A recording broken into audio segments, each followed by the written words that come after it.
Hello students, myself Mohammad Alam Ansari.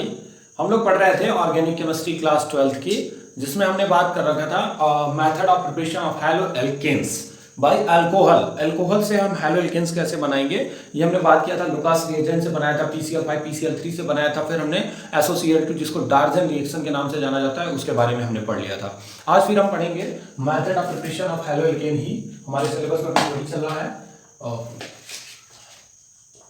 Hello alkene बनाने की विधि। Method of preparation of haloalkane, method of preparation of haloalkane. ठीक है, आप सब समझ रहे होंगे कि हैलो एल्केन क्या होता है। जब हम R के साथ हैलोजन जोड़ देंगे, एल्काइल ग्रुप में हैलोजन जोड़ देंगे तो हैलो एल्केन बन जाएगा। अब हम देखिए, इसमें आज जो बनाने वाले हैं बाई हाइड्रोकार्बन्स के द्वारा। हम आज हाइड्रोकार्बन के द्वारा क्या बनाएंगे, हैलो एल्केन बनाएंगे। तो सबसे पहले फर्स्ट ऑफ ऑल हमको समझना होगा कि हाइड्रोकार्बन्स क्या होते हैं। तो आप पढ़े होंगे प्रीवियस ईयर में, हाइड्रोकार्बन्स दो तरह के होते हैं। एक होते हैं सैचुरेटेड और एक होते हैं अनसैचुरेटेड। ठीक है, सैचुरेटेड में आपने एल्केन के बारे में पढ़ा होगा और अनसैचुरेटेड में आपने एल्कीन और एल्काइन के बारे में पढ़ा होगा। एल्केन मतलब carbon carbon single bond, alkene मतलब कार्बन कार्बन डबल बॉन्ड, ठीक है, और एल्काइन का मतलब कार्बन कार्बन ट्रिपल बॉन्ड। तो अब हम शुरू करेंगे हैलो एल्केन कैसे बनाएंगे बाय द हाइड्रोकार्बन्स। उसमें सबसे पहले जो स्टार्ट करेंगे एल्केन से, कैसे बनाएंगे हम हाइड्रोकार्बन से हैलो एल्केन बनाने में एल्केन का क्या यूज करेंगे, एल्केन को कैसे यूटिलाइज करेंगे हम। तो चलिए, ये बेसिक चीजें थी जो मैंने आपको बताई। आप चाहें तो इसको पॉज करके नोट कर सकते हैं। फिलहाल आगे बढ़ते हैं, बाय हाइड्रोकार्बन में एल्केन से देखते हैं कि कैसे हमारा हैलो एल्केन बनेगा। देखिए, अब देखिए पहला जो आएगा इसमें हैलोजिनीकरण, हैलोजिनेशन मेथड। ठीक है, हैलोजिनीकरण का मतलब होता है हैलोजन जोड़ना। जैसे ये आपका क्या है, एल्केन है। ठीक है, अब इस एल्केन में हमें हैलोजन लाना है, तो जाहिर सी बात है कुछ निकलेगा तभी तो अगला आएगा, क्योंकि ये स्टेबल प्रोडक्ट है, स्टेबल कंपाउंड है, सॉरी स्टेबल है ये। अब यहां से एल्केन में से आपने क्या किया, हाइड्रोजन निकाल दिया और हैलोजन जोड़ दिया, तभी तो RH बनेगा। अब इसके लिए हमने किया क्या, कोई हैलोजन यूज किया, जैसे क्लोरीन का यूज कर लिया, ब्रोमीन का यूज कर लिया, आयोडीन का यूज कर लिया, फ्लोरीन का यूज कर लिया, इन सब का यूज करके हम बनाएंगे। तो हम इस रिएक्शन को लिखेंगे कैसे, तो ये समझते हैं फिर से। RH हमारा एल्केन हो गया। एल्केन पर हमने क्या किया, हैलोजन X2 का रिएक्शन करा दिया in the presence of sunlight. ठीक है, तो क्या बन जाएगा हमारा RX प्लस HX। ठीक है, ये हमारा बन गया। अब ये चीज हम क्लोरीनेशन पर देखें, क्लास 10th में हमने पढ़ा है कि जब हम CH4 पर क्लोरीन का रिएक्शन कराते हैं in the presence of sunlight तो क्या होता है।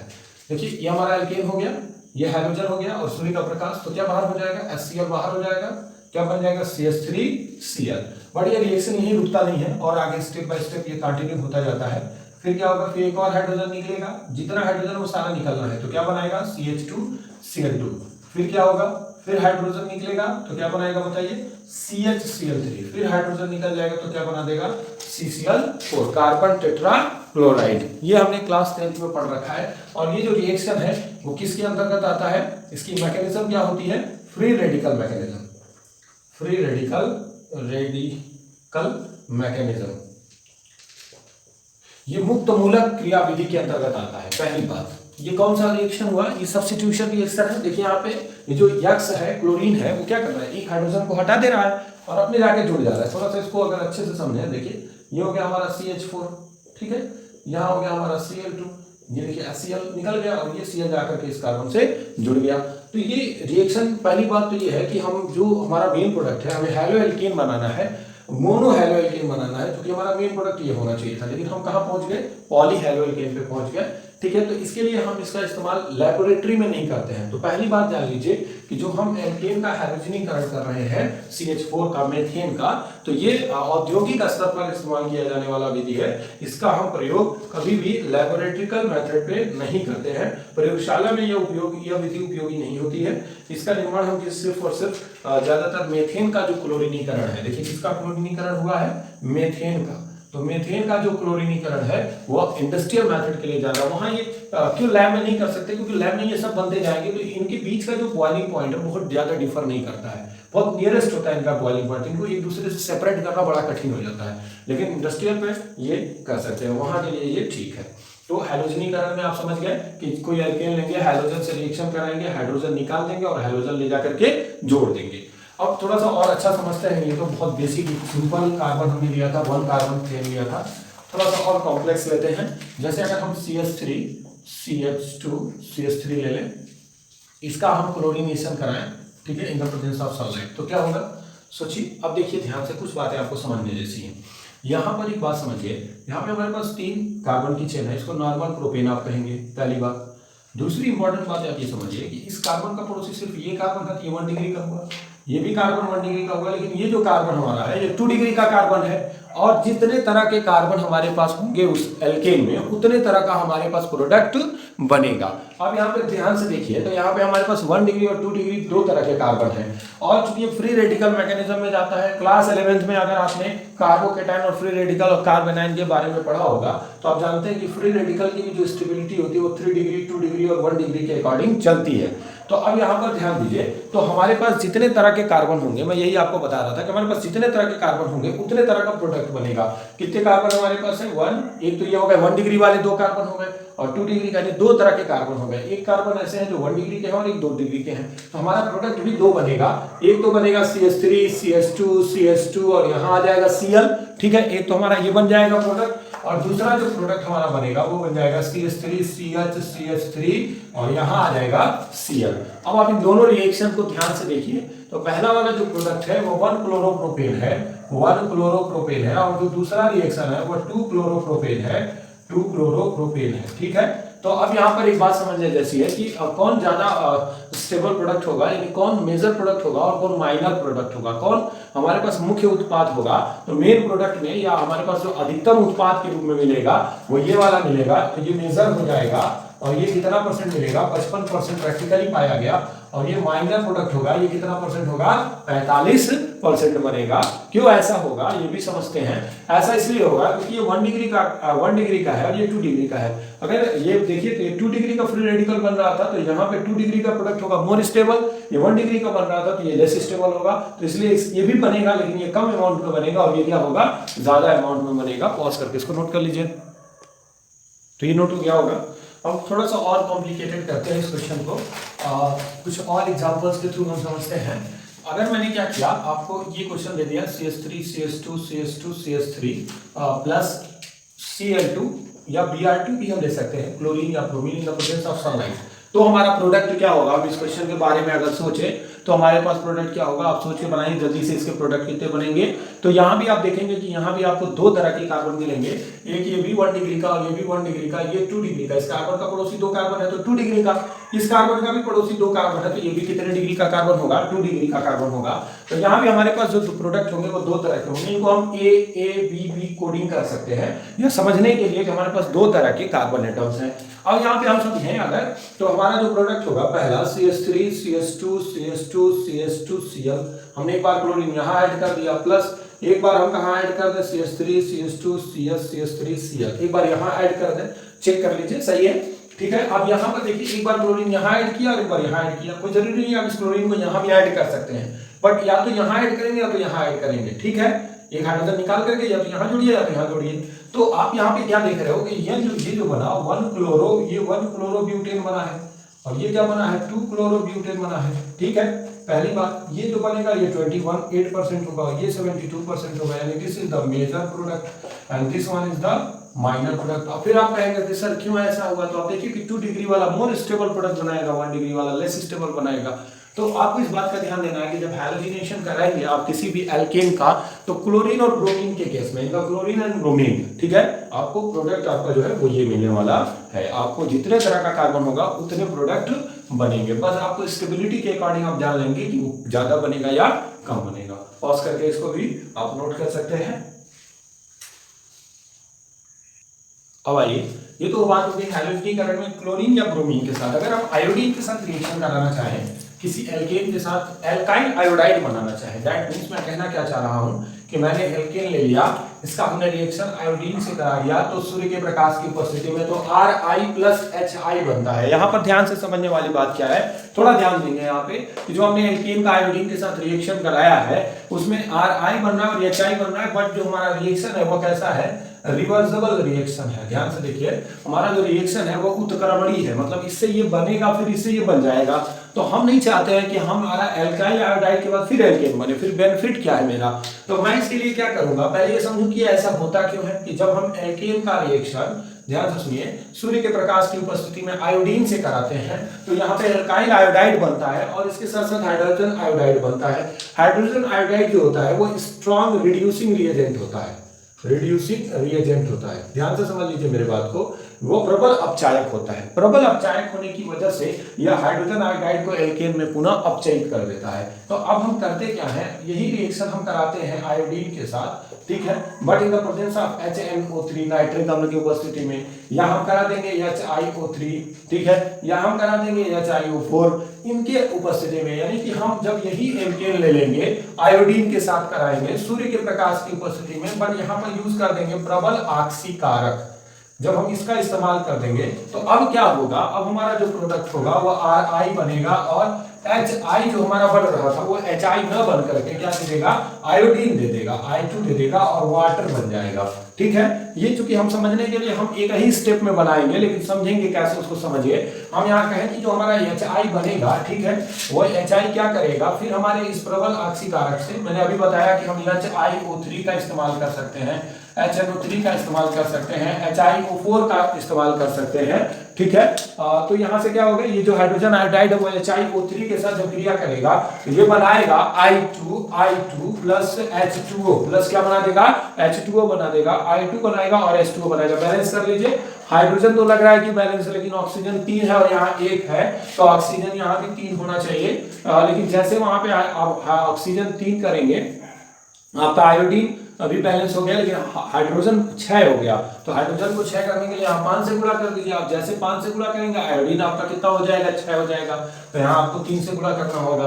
अब यहाँ ध्यान दीजिए कि हाइड्रोजन आपका 6 हो गया, आयोडीन आपका 2 हो गया और ऑक्सीजन कितना हो गया आपका 3 हो गया। तो हम क्या समझ पा रहे हैं कि जब हम आयोडीनीकरण कराएंगे, मतलब हम एल्केन में आयोडीन को ऐड करेंगे सूर्य के प्रकाश की उपस्थिति में, तो हमारा एल्केन एल्किल हैलाइड बनेगा, बिल्कुल एल्किल आयोडाइड बनेगा, एल्काइल आयोडाइड बनेगा। लेकिन जो हाइड्रोजन आयोडाइड है वो फिर बैक रिएक्शन करा करके, रिवर्सिबल रिएक्शन करा करके हमारा प्रोडक्ट फिर एल्केन दे देगा। क्यों ऐसा हुआ, क्योंकि hydrogen iodide good reducing reagent है, स्ट्रॉन्ग रिड्यूसिंग रिएजेंट है, प्रबल अपचायक है। तो इसलिए हम क्या करेंगे, इससे बचने के लिए हम एल्केन का रिएक्शन आयोडीन से तो कराएंगे सूर्य के प्रकाश की उपस्थिति में, लेकिन हम वहां यूज कर देंगे प्रबल ऑक्सीकारक। जो हमारा प्रबल ऑक्सीकारक होगा वो क्या करेगा, जो HI बन रहा होगा उसको किसमें रिड्यूस कर देगा, ऑक्सीडाइज कर देगा आयोडीन में, ठीक है, जिसकी वजह से या फिर रिवर्सिबल रिएक्शन नहीं रह पाएगा। तो आयोडीनीकरण के लिए हम इस प्रोसेस को याद रखें। बन गया, ये नोट कर लीजिए पॉज करके। चलिए अब इसके आगे बात करते हैं, अगर हम फ्लोरीन से रिएक्शन कराएं तो फ्लोरीन इनसे बहुत फास्ट रिएक्शन करता है और इतना ज्यादा हीट के साथ प्रबल विस्फोट करता है। इसलिए फ्लोरीन के साथ एल्केन का रिएक्शन लगभग हम नहीं के बराबर पढ़ते हैं, क्योंकि हम रिएक्शन को विस्फोट कराना चाहते नहीं है कि रिएक्शन में बहुत ज्यादा विस्फोट वगैरह हो और बहुत ज्यादा हीट मिले कि हम रिएक्शन को प्रोसीड ही ना करा पाए। तो फ्लोरीन के साथ ये रिएक्शन नहीं करता है क्योंकि यहाँ पे बहुत ज्यादा उष्मा निकलती है, बहुत ज्यादा विस्फोट होता है। ये बात तो हो गई। अब हम आते हैं कुछ पॉइंट्स को जानते हैं, की पॉइंट्स जो हमारे लिए जरूरी है। पहला जो की पॉइंट है इस हैलोजिनेशन में, पहला कि ये जो हम हैलोजिनीकरण प्रक्रिया पढ़ रहे हैं यह फ्री रेडिकल मैकेनिज्म द्वारा संपन्न होती है। तो मैं ये कह सकता हूं कि यह अभिक्रिया क्या होती है, फ्री रेडिकल मैकेनिज्म द्वारा संपन्न होती है, मतलब जो हम अभिक्रिया पढ़ रहे हैं, ठीक है, हैलोजिनीकरण अभिक्रिया एल्केन में, वो किस क्रियाविधि के अंतर्गत होती है, तो मुक्त मूलक अभिक्रिया क्रियाविधि के अंतर्गत पाई जाती है। मुक्त मूलक अभिक्रिया की क्रियाविधि अगर हम समझे तो उसके द्वारा ये होती है। तो इस प्रकार हम कह सकते हैं कि यह अभिक्रिया क्या होती है, फ्री रेडिकल मैकेनिज्म के अंतर्गत आती है। दूसरी बात हम ये कह सकते हैं कि जो ऑर्डर ऑफ रिएक्टिविटी है, जो हमारी क्रियाशीलता का क्रम है वो सबसे ज्यादा फ्लोरीन का होगा, बट ये इतना ज्यादा विस्फोट के साथ होगा, इतना फास्ट होगा और इतना ज्यादा हीट देगा कि इस रिएक्शन की कल्पना हम नहीं करेंगे नहीं। फ्लोरीन के बाद फ्लोरीन होगा उसके बाद ब्रोमीन का होगा और सबसे कम किसका होगा, आयोडीन का होगा। तो सबसे स्लो रिएक्शन कौन देने की कोशिश करेगा, यहाँ पे आयोडीन देने की कोशिश करेगा, और सबसे फास्ट जो देगा वो कौन देगा, फ्लोरीन देगा। अगली बात अगर हम करें तो मैं ये कहूँ कि तीसरा नंबर जो है कि इस जो हमारा प्रोडक्ट बन रहा था वो प्रोडक्ट किस बेसिस पे बन रहा था, मेजर और माइनर। तो हम ये देख रहे थे कि कितने डिग्री का वो हाइड्रोजन है। अगर 3 डिग्री का हाइड्रोजन परमाणु है तो वो ज़्यादा इजीली देगा, और 2 डिग्री का है तो उससे कम, और 1 डिग्री का है तो सबसे कम। तो मैं कह सकता हूँ कि 3 डिग्री का जो हाइड्रोजन परमाणु होगा, ठीक है, वो सबसे ज़्यादा फास्ट करेगा, फिर 2 डिग्री हाइड्रोजन परमाणु, ठीक है, और फिर लास्ट वन क्या हो जाएगा, 1 डिग्री हाइड्रोजन एटम, ठीक है। चौथी बात अगर हम करेंगे तो मैंने कहा था कि इसमें मिक्सचर मिलेगा, primary haloalkane, mono haloalkane, di haloalkane, tri haloalkane का जो हमें मिश्रण मिल रहा है उसको हम फिर अलग कैसे करेंगे। तो उसके मिश्रण को जो हमारे पास मिलेगा उसको हम करेंगे प्रभाजी आसवन विधि द्वारा अलग करते हैं। तो हम कह सकते हैं हैलोजनीकरण प्रक्रिया में, ध्यान से समझिए, हैलोजनीकरण प्रक्रिया में प्राप्त मिश्रण को क्या करेंगे, प्रभाजी आसवन विधि द्वारा फ्रैक्शनल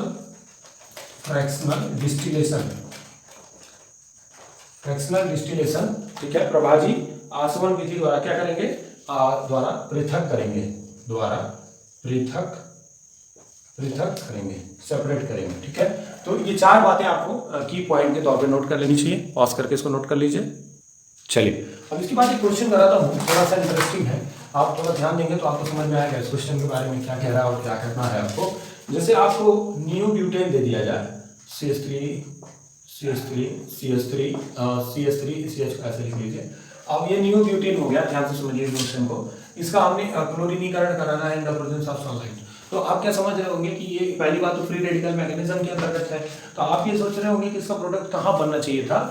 ये अगर CH3 हट जाता तो ये Cl जाके जुड़ता तो सबसे ज़्यादा स्टेबल होता, क्योंकि there is the no possibility of realignment, क्योंकि ये फ्री रेडिकल मैकेनिज्म है, मुक्त मूलक क्रियाविधि है। तो इसके लिए हम क्या करेंगे, यहाँ पे जो हमारा प्रोडक्ट बनेगा वो कुछ ऐसा बनेगा कि यहाँ पे सिंपल एक हमारा हाइड्रोजन यहाँ से निकल जाएगा, CH2Cl प्लस क्या बन जाएगा, HCl। और यहाँ सबसे ज्यादा इस प्रोडक्ट के बनने की संभावना क्या है, क्योंकि यहाँ पे 1 डिग्री के कार्बन के पास हाइड्रोजन की संख्या ज्यादा है, वो आसानी से रिप्लेस हो जाएंगे क्लोरीन के थ्रू, और हमारा प्रोडक्ट क्या बन जाएगा, 1-क्लोरो नियोब्यूटेन बन जाएगा, नियोपेंटेन बन जाएगा। तो इसको नोट कर लीजिए पॉज करके।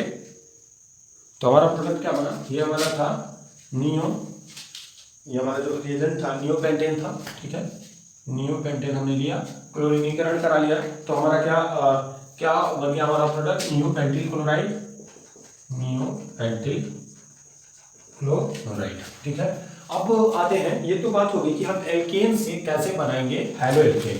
तो हाइड्रोकार्बन से हम हैलोएल्केन बना रहे हैं, इस बात का आपको ध्यान होना चाहिए। हमने एल्केन से बनाया, अब हम किसके थ्रू बनाएंगे, एल्कीन के थ्रू। किसके थ्रू बनाएंगे, एल्कीन के थ्रू। एल्कीन का मतलब क्या हुआ कि कार्बन कार्बन डबल बॉन्ड वाले के थ्रू, इसके थ्रू हम बनाएंगे, ठीक है। तो चलिए कोई एल्कीन लिखते हैं, फिर उससे प्रोडक्ट बनाने की कोशिश करते हैं। जब हम एल्कीन ले लेंगे, जैसे हमने एक सिंपलेस्ट एल्कीन ले लिया जिसको हम कहते हैं एथीन, ठीक है, और इस पर हम हाइड्रोजन हैलाइड का योग कराएंगे, HX का हाइड्रोजन हैलाइड, ठीक है, का योग कराएंगे। अब यहाँ पे समझिए कि ये जो एडिशन रिएक्शन की तरफ बात करेगा, और इलेक्ट्रोफिलिक एडिशन होगा। कैसा एडिशन होगा, इलेक्ट्रोफिलिक, इलेक्ट्रोफाइल आके ऐड होगा, ठीक है। अब चलिए समझते हैं इसको। इलेक्ट्रोफाइल क्या होता है, जिसके पास इलेक्ट्रॉन से जो प्यार करता हो, इलेक्ट्रॉन लविंग हो, यानी जिसके पास इलेक्ट्रॉन कम हो, वो इलेक्ट्रोफाइल कहलाता है। न्यूक्लियोफाइल क्या होता है, जिसके पास इलेक्ट्रॉन ज्यादा हो, यानी धनावेश के पास जाने की कोशिश करे। तो आप देखिए यहाँ पे एथेन हो गया हमारे पास, हाइड्रोजन हैलाइड है, हाइड्रोजन हैलाइड में जो H+ और X- के रूप में ब्रेकआउट होगा। अब डबल बॉन्ड है, कोई भी तोड़ लीजिए, ठीक है। अब ध्यान से देखिए क्या होगा यहाँ पे, ये डबल बॉन्ड आप तोड़ेंगे। एडिशन कहाँ होता है इसको समझिए, एडिशन हमेशा पाई बॉन्ड पे होता है। एडिशन की पॉसिबिलिटी सबसे ज्यादा है, 100% कह लीजिए कि पाई बॉन्ड पे एडिशन होगा। आप ये नहीं कह सकते कि सर कार्बन कार्बन के बीच में ही, आप C डबल बॉन्ड O है, यहाँ भी एडिशन होगा, यहाँ भी आप एडिशन पाओगे, ठीक है। तो एडिशन ऑलवेज पाई बॉन्ड पे होता है, ये आवश्यक नहीं है कि वो कार्बन कार्बन के बीच में ही केवल बना हो, ठीक है। अब इस रिएक्शन में आप देखिए HX का जब रिएक्शन कराएंगे तो क्या होगा, एक पाई बॉन्ड ब्रेक हो जाएगा, इसका एक इलेक्ट्रॉन प्लस और माइनस चार्जेस आएंगे, हेटेरोलिसिस होगा, वो कॉन्सेप्ट अभी देखा जाएगा मैकेनिज्म में। बस आप यहाँ ये देखिए कि कार्बन कार्बन के बीच में सिंगल बॉन्ड बचा, इसकी एक संयोजकता फ्री हो गई, ठीक है, तो यहाँ आके X जुड़ गया और यहाँ आके क्या जुड़ गया, H जुड़ गया। आपको अच्छा नहीं लग रहा है, आप ऐसे कर लीजिए, यहाँ H और यहाँ H, यहाँ लाके के H जोड़ दीजिए और यहाँ पे ले आके क्या जोड़ दीजिए, X जोड़ दीजिए। कहीं भी आप X जोड़ सकते हैं। क्यों ऐसा हो रहा है? हमने कोई एल्कीन लिया है, हाइड्रोजन हैलाइड का योग कराया है, हमारा ये प्रोडक्ट बन गया। एक एग्जांपल के तौर पे अगर हम समझें, जैसे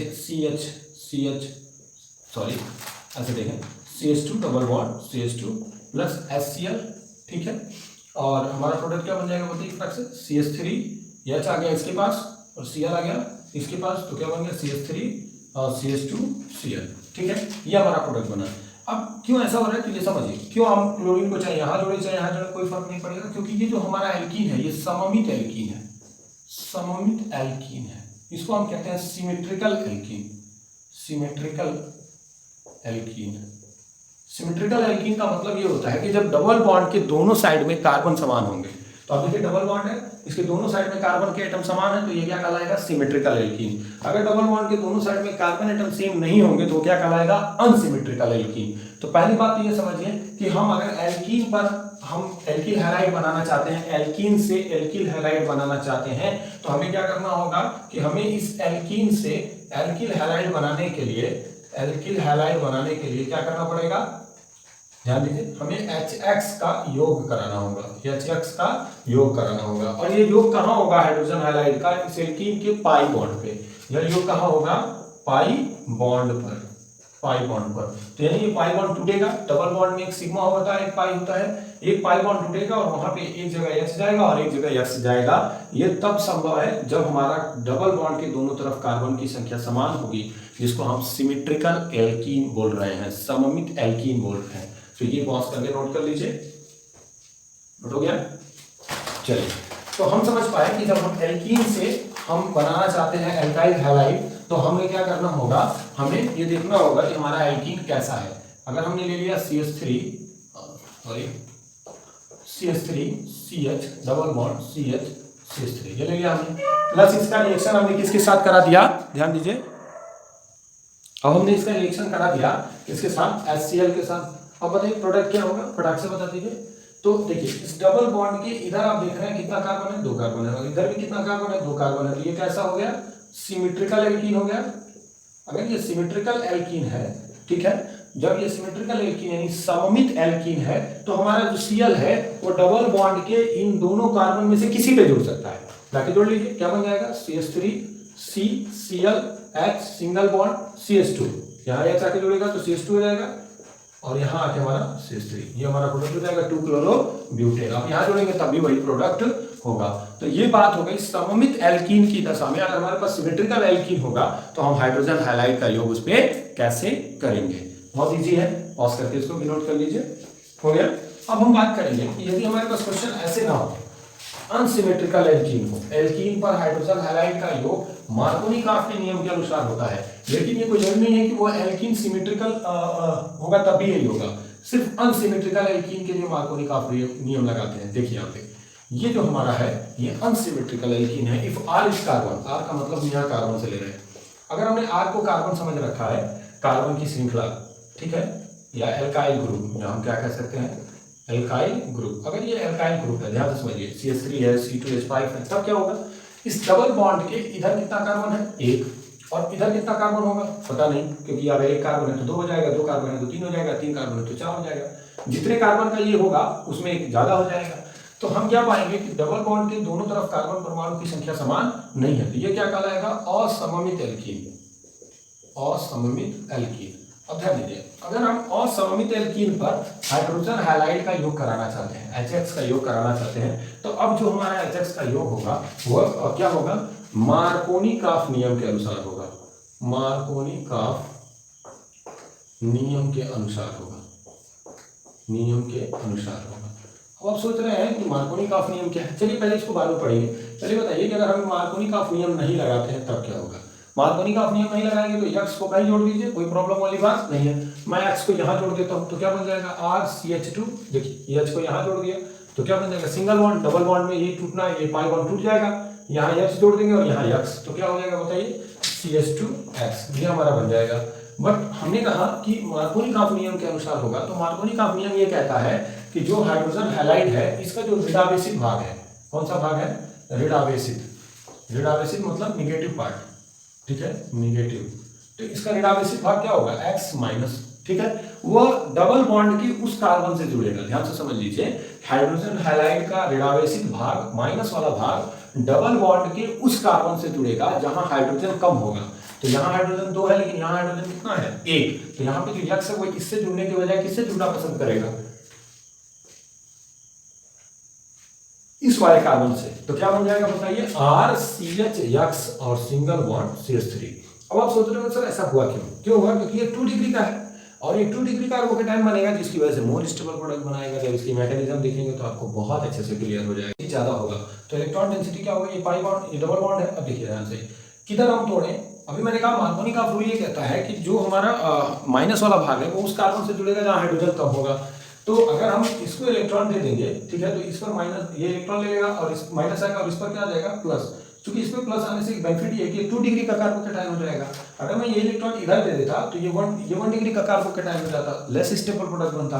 तो इसीलिए क्या होता है कि ये इलेक्ट्रॉन जब ले लेगा तो इस पर क्या आ जाना है, प्लस आना है, और ये जब इलेक्ट्रॉन लेगा तो इस पर इलेक्ट्रॉन क्लाउड ज्यादा हो जाएगा तो ये H प्लस आके इस पर अटैक कर लेगा। तो हमारा प्रोडक्ट क्या बनेगा, देखिए ध्यान से, CH3CH carbocation single bond CH3, इसका माइनस तो खत्म हो गया CH प्लस के आने की वजह से।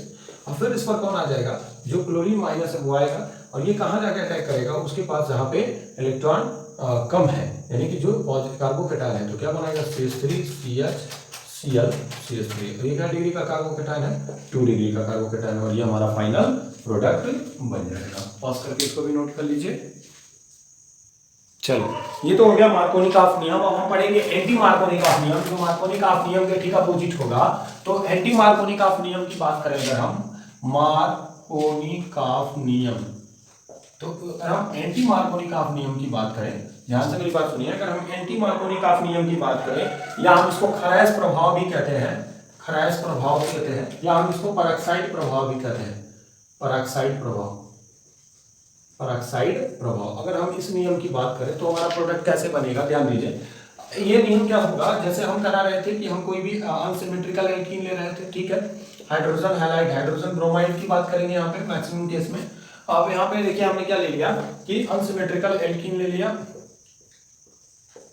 अनसिमेट्रिकल एल्कीन ले लिया, और इस पर हम किसका एडिशन करा रहे हैं, हाइड्रोजन ब्रोमाइड का, in the presence of organic peroxide, कार्बनिक परऑक्साइड, यहाँ लिख दिया कार्बनिक परऑक्साइड। जब हम कोई ऑर्गेनिक परऑक्साइड ले लेंगे तो अब हमारा जो प्रोडक्ट होगा वो ठीक मार्कोनी का नियम के अपोजिट होगा, तभी तो एंटी लिखा हुआ है, एंटी माने अपोजिट, ठीक है, जैसे गांव में आपके एंटी होते हैं। चलिए फिलहाल यहाँ देखिए, यहाँ पे क्या होगा, ये H प्लस और Br माइनस बनाएगा। अब यहाँ पे जो माइनस वाला होगा वो डबल बॉन्ड के उस कार्बन से जुड़ेगा। देखिए मार्कोनिक में क्या था, ये यहाँ जाके जुड़ता जहाँ हाइड्रोजन कम था। अब एंटी मार्कोनी का नियम है तो वो डबल बॉन्ड के उस कार्बन से जुड़ेगा जहाँ हाइड्रोजन परमाणुओं की संख्या ज्यादा होगी, यानी ब्रोमीन जो होगा वो यहाँ आ जाएगा और हाइड्रोजन जो होगा वो यहाँ आएगा। तो प्रोडक्ट क्या बनाएगा, RCH2 single bond CH2 Br। तो ये किसके अकॉर्डिंग बना हुआ है, मार्कोनी का नियम के अपोजिट, एंटी मार्कोनी का नियम के अकॉर्डिंग बना हुआ है। आइए अब हम इसके मैकेनिज्म की बात करते हैं। मैंने रिएक्शन पहले से लिख दिया ताकि आपको जल्दी से समझ में आए, टाइम थोड़ा बच जाए। C6H5 पहले स्टेप में, C double bond O C double bond O C6H5 है, ठीक है। यही हमारा बेंजाइल परऑक्साइड जो मैंने लिखा हुआ है, ये बेंजाइल परऑक्साइड है। पहले क्या होगा, यहाँ पे पहले फ्री रेडिकल मैकेनिज्म होगी, ध्यान से समझिए। यहाँ पे हेट्रोलिसिस होगा, सॉरी होमोलिसिस होगा, और होमोलिसिस जब होगा यहाँ पे, एक ऑक्सीजन कम दिख रहा है क्या हम लोग को, यस। जब होमोलिसिस होगा यहाँ पे, इसको ऐसे बना दीजिए, ये ना परऑक्साइड हुआ। जब होमोलिसिस होगा तो यही बॉन्ड हमारा होमोलिसिस से टूटेगा और जो इसके शेयर्ड इलेक्ट्रॉन है किसके पास हो जाएगा, किसके पास हो जाएगा, और हमारे पास बनेगा 2C6H5COO फ्री रेडिकल। ये हमारा फ्री रेडिकल बन जाएगा, ठीक है। दूसरे स्टेप में क्या होगा कि जो हमारा C6H5 C double bond O free radical है वो HBr से रिएक्ट करेगा। ध्यान से मेरी बात सुनिए, वो HBr से जब रिएक्ट करेगा तो ये क्या करने वाला है, जैसे ही HBr से रिएक्ट करेगा, फर्स्ट ऑफ ऑल ये क्या बना देगा, देखिए यहाँ पे HBr से रिएक्ट करने के बाद ये बना देगा C6H5 C double bond O। अब ध्यान दें कि ये जो हमारा H है वो इस ऑक्सीजन, जब ये ब्रोमीन अपना इलेक्ट्रॉन ले लेगा या होमोलिसिस यहाँ भी होना है तो H फ्री रेडिकल वो इसके पास चला जाएगा, यहाँ OH बन जाएगा और क्या बाहर हो जाएगा Br फ्री रेडिकल। ठीक है, ध्यान से देखिए। अब जो Br फ्री रेडिकल वो जाएगा इस एल्कीन पर अटैक करेगा, ठीक है, Br फ्री रेडिकल। अब जब Br फ्री रेडिकल आएगा तो वो कहाँ जाकर के अटैक करेगा, ध्यान से समझिए। वो फ्री रेडिकल में अगर मैं कहूँ कि इन दोनों में इलेक्ट्रॉन अगर ये ले ले और ये अपना ये ले ले, ठीक है, तो ब्रोमीन इसके पास भी जाके जुड़ सकता है और इसके पास भी जाके जुड़ सकता है। फ्री रेडिकल मैग्नीशियम हमने पढ़ा 2 डिग्री फ्री रेडिकल ज्यादा स्टेबलाइज होता है। यहाँ पे ब्रोमीन फ्री रेडिकल जाकर के इसके पास जुड़ जाएगा, जब इसके पास जुड़ेगा तो सिर्फ फ्री रेडिकल इसके पास बच जाएगा, जब इसके पास बचेगा तो 2 डिग्री का फ्री रेडिकल बनेगा जो मोर स्टेबल होगा। मैं ऐसे बना सकता हूँ कि ये जो Br है वो इसके पास जाके अटैक कर लेगा, तो क्या बन जाएगा बताइए, उस पाई बॉन्ड के ब्रेक होने पर RCH फ्री रेडिकल, फिर यहाँ हो जाएगा CH2Br। जो हमारा फ्री रेडिकल बना हुआ है वो फिर क्या करेगा, RCH फ्री रेडिकल CH2Br फिर अटैक कर लेगा, HBr के साथ रिएक्ट करेगा। फिर जो हाइड्रोजन है वो क्या करेगा, वो एक एक इलेक्ट्रॉन इन दोनों का ब्रेकआउट होगा, होमोलिसिस होगा, और ये जो हाइड्रोजन का इलेक्ट्रॉन होगा वो कहाँ चला जाएगा, CH के पास, तो क्या बना देगा RCH2Br प्लस क्या बाहर हो जाएगा Br फ्री रेडिकल। फिर Br जो फ्री रेडिकल होगा वो हमारा फिर कहाँ चला जाएगा, फिर एल्काइल ग्रुप के पास, और फिर एल्काइल ग्रुप से ये पूरा चेन चलता चला सॉरी एल्कीन के पास, और ये पूरा चेन रिएक्शन के प्रोसेस के थ्रू हो जाएगा। तो मैकेनिज्म में आपको ध्यान रखना है, सबसे पहले आपका जो हमारा कार्बनिक पेरोक्साइड होगा वो फ्री रेडिकल में ब्रेकआउट होगा, फिर वो HBr पे अटैक करेगा और फिर Br फ्री रेडिकल देगा। जो Br फ्री रेडिकल होगा वो क्या करेगा, प्रोपगेशन स्टेप में जाएगा। ये स्टेप हमारे लिए प्रोपगेशन स्टेप कहलाएगा, ये हमारा प्रोपगेशन स्टेप है। और इस स्टेप में Br क्या करेगा, हमें कार्बन फ्री रेडिकल देगा और फिर वो क्या करेगा, H हाइड्रोजन को अटैच करके फाइनल प्रोडक्ट हमारा एल्काइल ब्रोमाइड बना देगा। ध्यान दीजिए, जो तीसरा है वह है एलाइलिक सब्स्टिट्यूशन। पहला हमने एल्केन से किया, एल्केन में हैलोजिनेशन कराया, फिर हमने एल्कीन पर हाइड्रोजन हैलाइड का योग कराया, उसमें मार्कोनिकॉफ रूल और एंटी मार्कोनिकॉफ रूल पढ़ा हमने। थर्ड नंबर है एलाइलिक सब्स्टिट्यूशन। इसमें क्या होगा, इसमें हम अनसिमेट्रिकल एल्कीन लेंगे, बेशक वही काम करेंगे हम, लेकिन अब हम किसी हैलोजन जैसे क्लोरीन का एडिशन कराएंगे, लेकिन हम 773 केल्विन, अब बहुत ज्यादा टेम्परेचर पे जब करा रहे हैं, in the presence of sunlight नहीं करा रहे हैं, बहुत हाई टेम्परेचर पे कराएंगे, तब हमारा जो प्रोडक्ट होगा वो हमारा प्रोडक्ट क्या बनेगा, इसके बारे में हम सोचेंगे। तो इस कंडीशन में हमारे पास जो प्रोडक्ट बन जाएगा वो क्या बन जाएगा, इस डबल बॉन्ड से यहाँ पे यहाँ से हाइड्रोजन डिस्प्लेस नहीं होगा, वो यहाँ से निकलेगा। मैं इसको CH3 इंटू सॉरी इसको मैं ऐसे लिख देता हूँ, CH2 डबल बॉन्ड CH, ठीक है, सिंगल बॉन्ड CH3। अब यहाँ से एक हाइड्रोजन निकल जाएगा, बन जाएगा CH2 double bond CH CH2Cl plus HCl, ठीक है। इसी तरह से अगर हम यही reaction CH2 double bond CH single bond CH3 plus, हम अगर यही रिएक्शन दूसरे रिएजेंट के साथ कराएं, अगर हम यही रिएक्शन किसके साथ कराएं, CH2CO and Br, अगर हम इसको कराएं, इसको हम कहेंगे यन ब्रोमो सक्सीनामाइड। अगर हम इस रिएजेंट के साथ कराएं, इसका नाम होगा यन ब्रोमो सक्सीनामाइड। इसके साथ अगर हम यही रिएक्शन कराएं तो हमारा प्रोडक्ट क्या बनेगा, फिर मैं बता रहा हूं कि यहीं से आपका हाइड्रोजन निकल जाएगा, तो क्या बन जाएगा CH2CH double bond CH single bond क्या हो जाएगा हमारा CH2Cl, ठीक है, प्लस और भी जो हमारे बाय प्रोडक्ट बनेंगे वो क्या क्या बन जाएंगे बताइए। कुछ नहीं बनने वाला है, बस जो हमारा हाइड्रोजन है ब्रोमीन की जगह आके जुड़ जाएगा, तो मैं यहाँ लिख देता हूँ CH2CONH सिंगल बॉन्ड CH2CONH, ये हमारा बाय प्रोडक्ट बन जाएगा। अगर हम इसी की जगह कुछ और भी ले सकते हैं, जैसे हमने CH2 double bond CH CH3, इसका रिएक्शन SO2Cl2 से करा दिया, सल्फ्यूरिल क्लोराइड से करा दिया। अगर हमने रिएक्शन किसके साथ हम रिएक्शन करा रहे हैं, सल्फ्यूरिल क्लोराइड के साथ कराएंगे, तो भी हमारा जो प्रोडक्ट है वो क्या क्या बनेगा देखिए। फिर यहाँ से हाइड्रोजन निकल जाएगा CH2 double bond CH single bond CH2Cl plus SO2 sulphur dioxide बाहर हो जाएगा और एक हमारा HCl बाहर होगा। तो this is the allylic substitution. ये तभी पॉसिबल है, एलाइलिक सब्स्टिट्यूशन तभी होता है जब हम क्या करते हैं, एलाइलिक पोजीशन पर हमारा जो है, देखिए ध्यान से समझिए, ये हमारा एलाइलिक है, ठीक है, CH2 डबल बॉन्ड CH हो गया। अब हम इस CH3 से हम हाइड्रोजन जोड़ देंगे। एलाइलिक हैलाइड क्या होता है, एलाइलिक हैलाइड तो वो हैलाइड होता है जिसमें हमारा हाइड्रोजन जो है वो sp3 कार्बन से जुड़ा हो और उससे जुड़ा हुआ कार्बन sp2 संकरण का हो। तो यहाँ जो भी हमारा प्रोडक्ट बनेगा वो कैसा प्रोडक्ट बनेगा, एराइलिक प्रोडक्ट बनेगा। इसमें मोस्टली हम यूज किसको करेंगे, इसमें हम मोस्टली क्लोरीन और ब्रोमीन को यूज कर सकते हैं, ठीक है। तो इस तरह से मैंने आज आपको पढ़ाया formation of alkyl halide by hydrocarbons, जिसमें हमने एल्केन के थ्रू पढ़ा, फिर उसके बाद से हमने एल्कीन के थ्रू पढ़ा, डबल बॉन्ड वाले के थ्रू पढ़ा, जिसमें मार्कोनी-काफ रूल और एंटी मार्कोनी-काफ रूल हमने अप्लाई किया, और उसके बाद हमने लास्ट में पढ़ा एलाइलिक सब्स्टिट्यूशन क्या होता है। जब हम यही हाइड्रोजन्स का रिएक्शन हम कराएंगे, लेकिन एक कंडीशन ये है कि वहाँ पे 3 केस हो सकते हैं। जब हम यही रिएक्शन कराएंगे इन द प्रेजेंस ऑफ किसके, सॉरी जहाँ पे मैंने एक चीज मिस्टेक कर रखा है, यहाँ हमने ब्रोमीन ला के जोड़ना है, यहाँ क्लोरीन ही जुड़ेगा, यहाँ ब्रोमीन ला के जुड़ेगा, यही Br जाके यहाँ जुड़ना है, ठीक है। ये यल ब्रोमोसक्सिनामाइड, इसको यल BS भी लिखते हैं, ठीक है। यहाँ चेक कर लेंगे, यहाँ ब्रोमीन आ जाएगा, ठीक। तो जब हम इन 3 स्पेशल कंडीशंस के साथ कराएंगे तो हमारा प्रोडक्ट जो बनेगा वह एल्काइलिक हैलाइड बनेगा, एलाइलिक हैलाइड बनेगा। प्लीज आप इसको अच्छे से पढ़िए और खूब अच्छे से नोट्स बनाइए। मेरे चैनल को लाइक शेयर और सब्सक्राइब कर दीजिए। Thank you.